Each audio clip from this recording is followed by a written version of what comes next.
So one of my favourite engines, I had it in my Mark 1 Audi A3, was the 1.8 turbo. It's a 20 valve engine. It was a phenomenally strong block. There's a lot of tuning potential, and indeed the Volkswagen Audi group managed to install it in a variety of models, from family cars to sports cars like the Audi TT, and power typically ranged from 150 brake horsepower to 240 brake horsepower, and we hear of people getting 350 brake horsepower on the standard block. So we're going to look at this marvellous engine, what makes it go so well, and what are the best upgrades if you wanted to hit those higher power figures, and some of the things you need to look out for.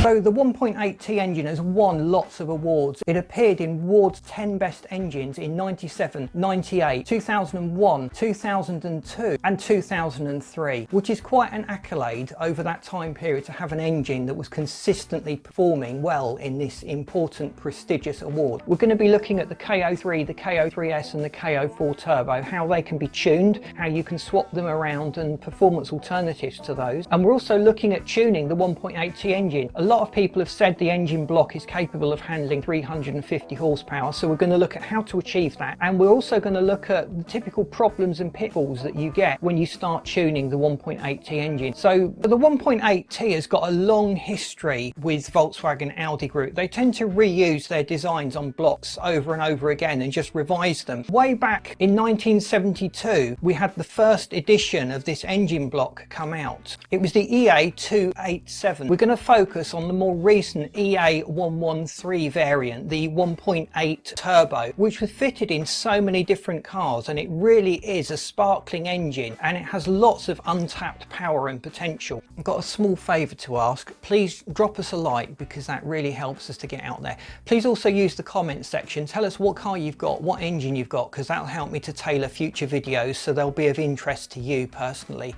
And if you haven't subscribed, please do so, because again that helps us to get out here. And tell your mates about us. So we're looking at all the parts that you can add to your 1.8T engine to make more power. We're going to talk about those higher power figures.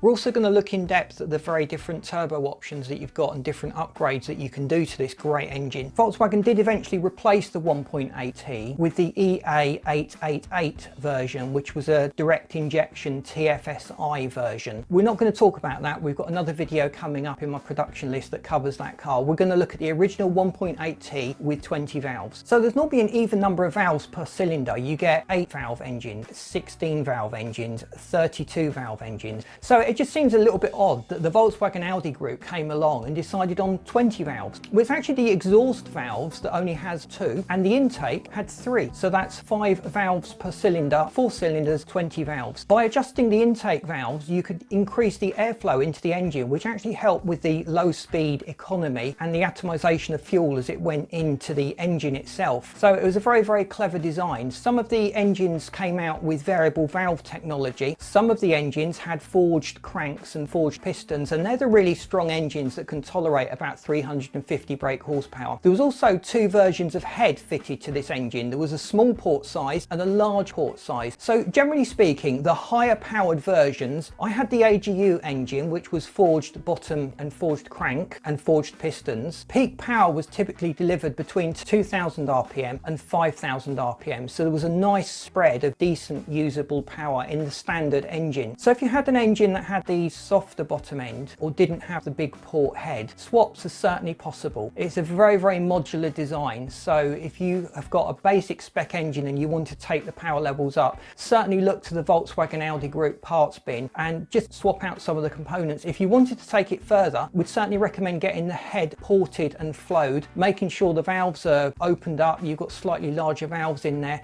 A 3 or 5 angle valve job can significantly help with the seating of the valve and the way the air goes into the engine, and a lot of people report better fuel economy and better low end power when that's been done on the 1.8T. Fuel economy was about 34 to 38 miles to the gallon, so this was a time before the emissions regs got up to the standards they are today, and it was actually quite good at the time to have an engine that was that powerful and still returned reasonable fuel economy. But you're not here to talk talk about fuel economy, you're here to talk about power. So in terms of power, remapping is certainly one of the best ways of lifting the power of your 1.8T engine. So what's remapping actually do? Well, inside the car's computer is a little map that controls the amount of air, fuel, timing and boost, and all of these things work in tandem with what the engine's doing, whether it's under load, whether you're coasting along. So by changing those characteristics, you can force the car to burn more fuel, to supply more air, to sharpen up the ignition timing, and that helps you to make more power. So manufacturers, the Volkswagen Audi group are no exception, wanted to ensure the car worked well in lots of different regions with lots of different fuel grades, and they've got to bear in mind the fact that people don't always look after their engines. So there's a big margin of error in the manufacturer's standard maps. They generally have one map that works in all regions for all climates and assumes a fairly poor standard of maintenance. So if you're prepared to maintain your car and keep it in tip-top condition, a map is a great way of unlocking extra power, and if that's the only mod you do, we recommend you do it. Certainly think about getting the car remapped because it's quite a big power jump for a relatively low outlay. So you may also get some overboost errors where the ECU picks up on the extremely high amount of air going into the engine because you've swapped out the turbo and lots of other features within the engine, and it just goes into full-on panic mode and forces the engine to go into limp home mode. So be careful when you tune the car, just make sure that that ECU is set up correctly and it's providing sufficient fuel and getting the timing right to match the power that you've got and the air that's going into the engine. So it all needs to be very carefully balanced, and a lot of people have been swapping out the stock ECU for an aftermarket ECU, which allows better management of all the parameters in the engine, particularly if you've got one of the older Bosch ECUs in your car. The ME7 ECUs were later used, and then on the TFSi versions, which we're going to deal with in a completely different video, you've got the ME9 ECUs as well. So you'll typically get about 40 to 50 brake horsepower increase just by doing a remap. If you increase the capacity of the turbo, fit a bigger intercooler and address the fueling, you may well get up to the 350, 400 brake horsepower regions, which is certainly a nice target if you wanted a serious track day car, but you're going to have traction issues if you've got a front wheel drive model. So if your car is just front wheel drive, we would focus on keeping power to about 200, 220 horsepower. Anything more than that, you lose forward momentum as the wheels just spin up. On the 1.8T, coming on to some more complex mods, we should start to think about the clutch. We typically see those slipping when you've hiked your power by about 30 to 40%. It depends a lot on model to model and how well the car's been looked after and what the condition of the clutch is. But basically, if your clutch is starting to near the end of its life, remapping it, changing the turbo is just enough to push it over the edge. So we would certainly recommend getting an up-rated clutch. We've got videos dealing with clutches, and I did go too severe with one of my cars and had lots of problems with the clutch. It was just too heavy in operation. It broke no end of clutch cables, and I wish I'd just chosen a more sensible midway option between the full race spec and a road clutch. And there are options out there. So if you're messing around with the clutch, you may as well think about the flywheel as well. So changing the flywheel, that great big mass that sits between the engine and the clutch and the transmission, and it stores the kinetic energy from the engine as it rotates. So making that a little bit lighter will just make the car rev more freely. It doesn't particularly add power, it reduces weight overall, which is always a good thing, it's always a benefit. So upgrading the intercooler, that's not specifically a power mod for the 1.8T, but most of the cars were fitted with relatively small intercoolers, and the problem with those is they warm up, and as they warm up they become less effective at cooling the air that's coming from the turbo going into the engine. So we would refer to that as heat soak. It's quite a common problem with intercoolers. It doesn't affect most everyday drivers because they're not using the high RPM range, but I know a lot of you guys will be using the high RPM range most of the time, and you may well start to experience a slight loss in power due to the fact that the intercooler is warming up. So a larger front-mounted intercooler will certainly help to maintain your power for longer periods of time. So whenever you have a turbo compressing air into an engine, you get a big build-up of heat, and the intercooler is basically a radiator that allows the compressed air that's become very hot to be exposed to the flow of air coming into the car from the ambient temperatures around, and that drops the temperature back down. Now that makes quite a significant difference to performance. We've run a few figures and looked at lots of stats, and generally If you look at the screen now, we'll just flash up the significant difference that different engine temperatures make on power. And the basic premise behind this is the fact that colder air carries more oxygen, and you need the oxygen to burn the fuel, whatever fuel it is that you're using. So if you can lower your temperature of the intake charge, it'll carry more oxygen, you'll be able to burn more fuel, and you'll make more power. Now, don't think of an intercooler as a mod that adds power to your engine. It's just something there to keep the power levels as they were originally designed. And as the intercooler does its job, it actually starts to get warmer, and we call that heat soak, where the heat builds up inside the intercooler itself. So after a lot of spirited driving, the intercooler will get quite hot, and it will really degrade its ability to cool that intake charge. It's fair to say that most factory cars come with very limited intercoolers. The capacity within them is barely adequate for your everyday driving.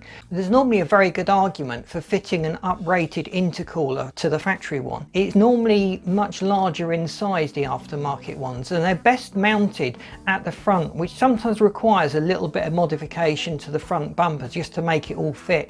But they sit down there quite tidily in front of the radiator in most different models. So it's certainly something worth thinking about. And if you don't do lots of spirited driving and you're not heating the intercooler up, you don't really need an aftermarket intercooler. But if you've added a bigger turbo, there's a lot more compression going on. It certainly makes sense to uprate the intercooler. And there's quite a few aftermarket options around that work really well, certainly a lot better than the factory standard ones. And even within model ranges, you'll find that the performance models sometimes come with better intercoolers than the lower performance ones. Please drop us a like, because it really helps us to get out there. We're a very small channel. We really appreciate all of the comments and all the feedback and all the suggestions that people make. It really helps me to shape the video content and even the content on our website, just to make sure that I'm covering topics that interest you and answering the questions that you want. But coming into the engine itself, we start to look at making the engine a lot more efficient. You want to get the engine burning more air and fuel. The better the engine is at burning the air and fuel mix, the more power you will make. So making sure the head is properly flowed makes quite a big difference to the power, particularly when you start pushing those higher power figures.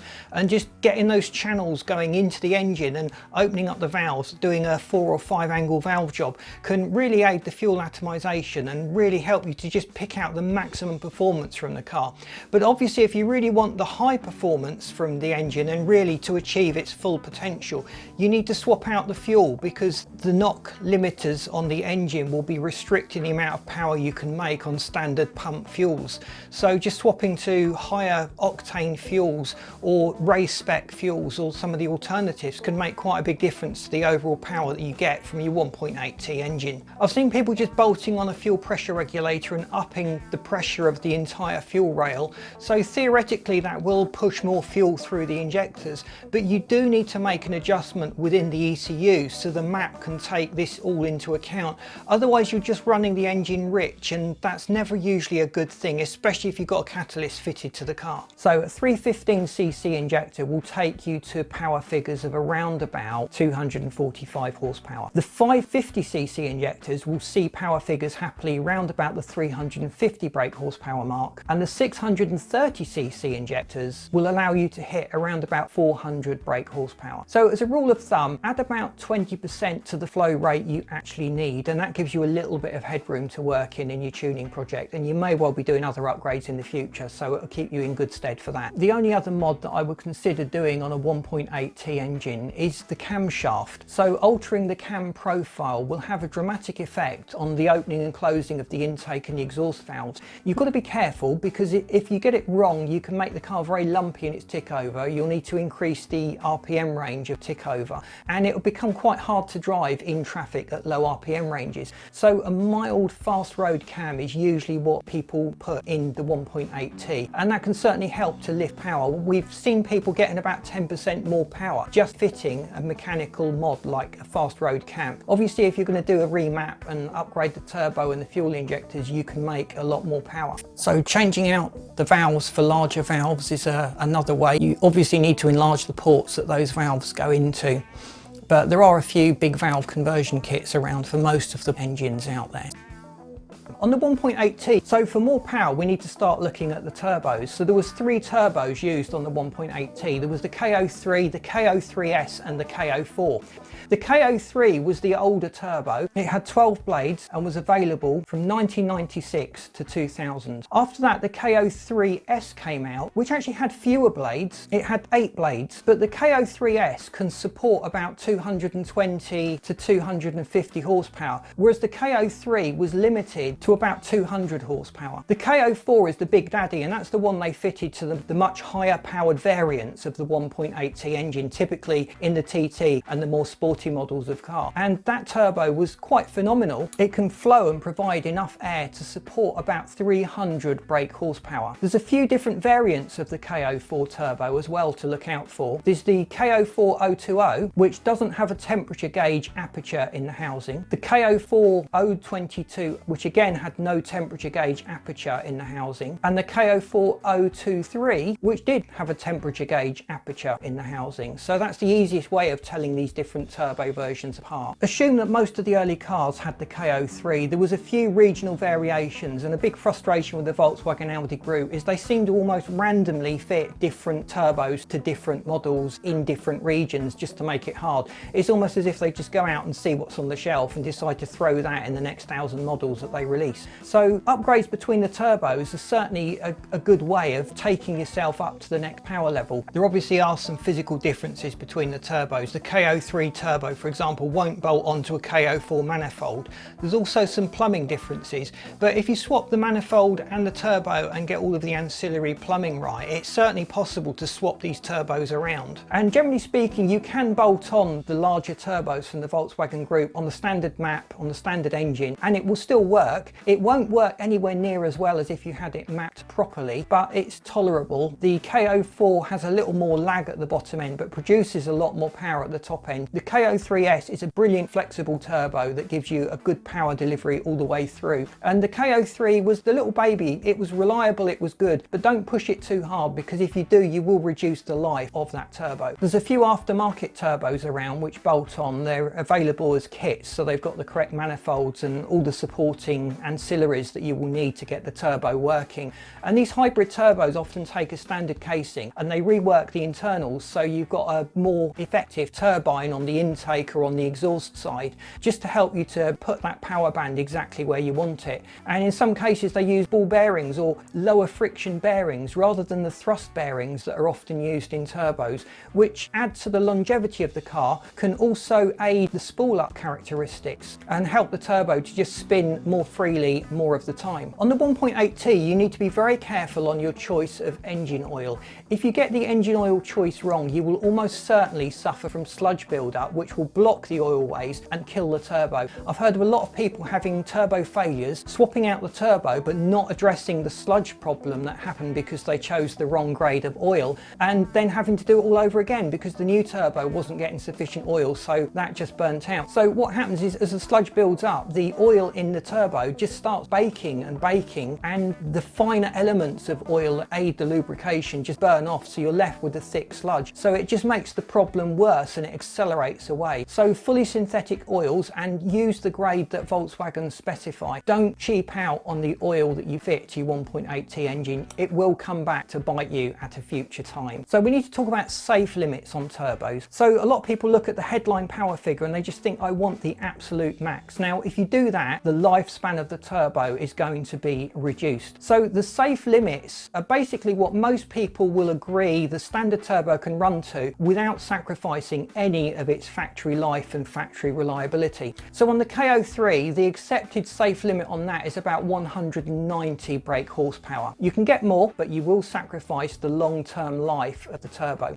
The KO3S gives you a little more, around about 215 horsepower is considered the safe limit on that. And I've heard of some people getting 200 250 horsepower. I'm sceptical as to whether that is a reliable 250 horsepower. It'd certainly be interesting to speak to them a year or two down the line and see just how the turbo has coped with that sort of power increase. The KO4 we said can reach about 350, but the safe limit on that you should set significantly lower than that. On the 1.8T, do induction kits add power? Well, technically I have to say they do. Looking at all the dyno results, most cars will make a little bit more power, but to be honest, you are not going to notice it. You're wasting your money if you expect a power gain on a stock engine with just an induction kit added. But if you've tuned your engine and you're making a lot more power than you would have done originally, then it makes sense to upgrade the induction kit. But choose carefully, look at the volume of your standard airbox and just make sure you're not fitting a cone filter that's much smaller. If you've decreased the surface area of the filter, you've decreased the airflow. And sad to say, a lot of the cheap aftermarket air filters and induction kits that are sold actually flow pretty badly. They're just literally trying to take money off you for the concept of having a power increase and are offering a power decrease. Common tuning problems on the 1.8T. So we're taking a 1.8T engine and we've upped the power, we may have remapped it, we may have changed the turbo and some other components within the engine. So there's a few things just to look out for that typically cause problems. So the N75 valve can often fail, particularly when you've tuned the car and the engine is producing more power, the turbo is working much harder than it used to. So the N75 valve just controls the wastegate. What does the N75 valve do? So the N75 valve isn't actually a blow-off valve or a dump valve. It just regulates the opening and closing of the wastegate on the turbo. So with an electronic pulse going to the N75 valve, a pulse of air is diverted to this copper dome on the turbo wastegate, pushing down a diaphragm, opening the flow to the turbo's exhaust intake. So when boost becomes lumpy or irregular, or you're having boost problems, it is probably down to a faulty N75 valve. Swapping out the N75 valve is a relatively simple job to do, and there are performance alternatives around that last longer and they perform better. You get smoother and faster operation than you do with the factory stock N75 valve. So in a tuned engine it would certainly be worth thinking about upgrading the N75 valve, considering the work that it does and the vital role that it plays within the engine. On the top of the N75 valve there's a small screw that you can use for adjustment. Now only touch it if you know what you're doing. I've seen some of these come with a locked screw thread just to prevent people from tampering with it, but by making adjustments you can change the characteristics of the valve and the way the engine works, and that can often help you to increase the off-throttle response. If you get it wrong, the ECU is going to go into limp home mode. It's going to try its hardest to protect itself from your idiocy. Setting the valve correct is a bit of an art. The trade-off is having a smooth power delivery or having more boost. So if you have more boost, the power delivery is not very smooth. It's very much an on or off affair.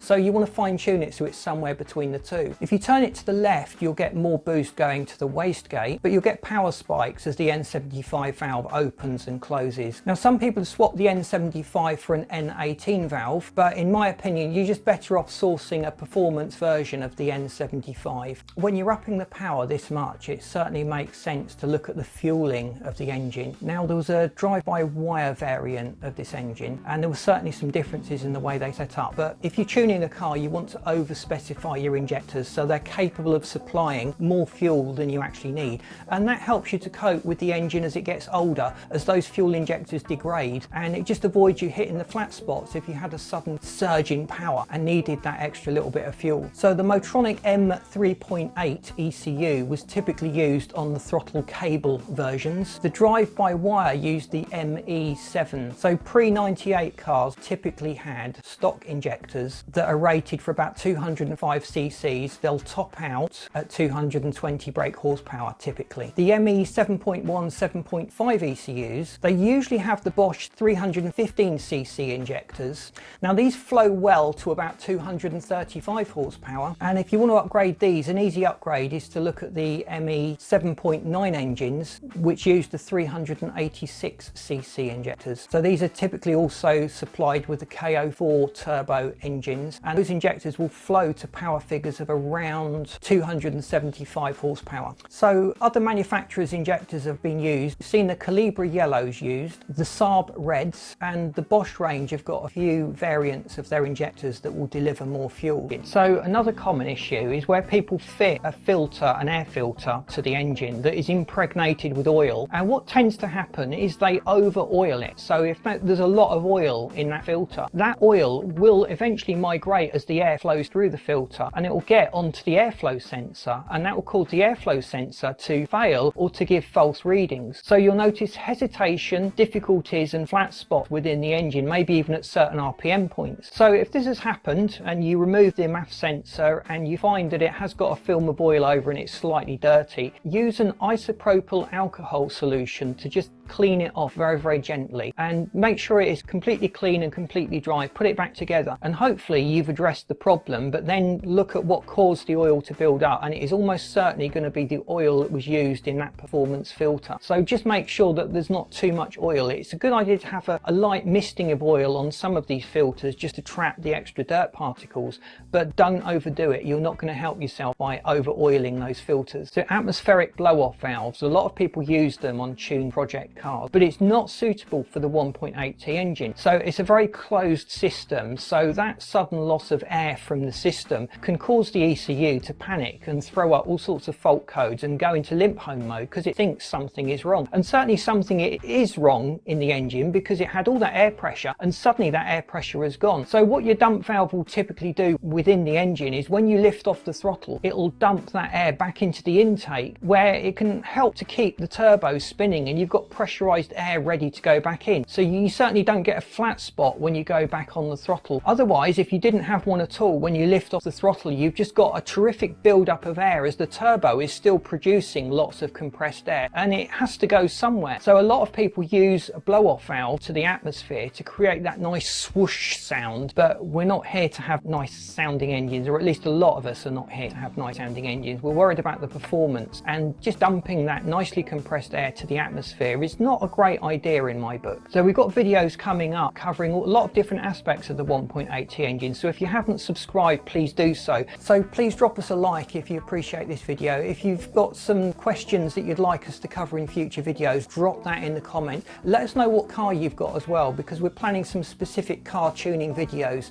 and it'd be really helpful just to know what you guys have got so that I can tailor the video content on this channel to match. So thank you for watching. We've got lots more Volkswagen Audi Group engines coming up, tuning ideas for your 1.8T engine. Don't forget to stay tuned. If you haven't subscribed, please do so. Please drop us a like because it really helps us to get out there, and I'll see you in the next video. Thanks for watching.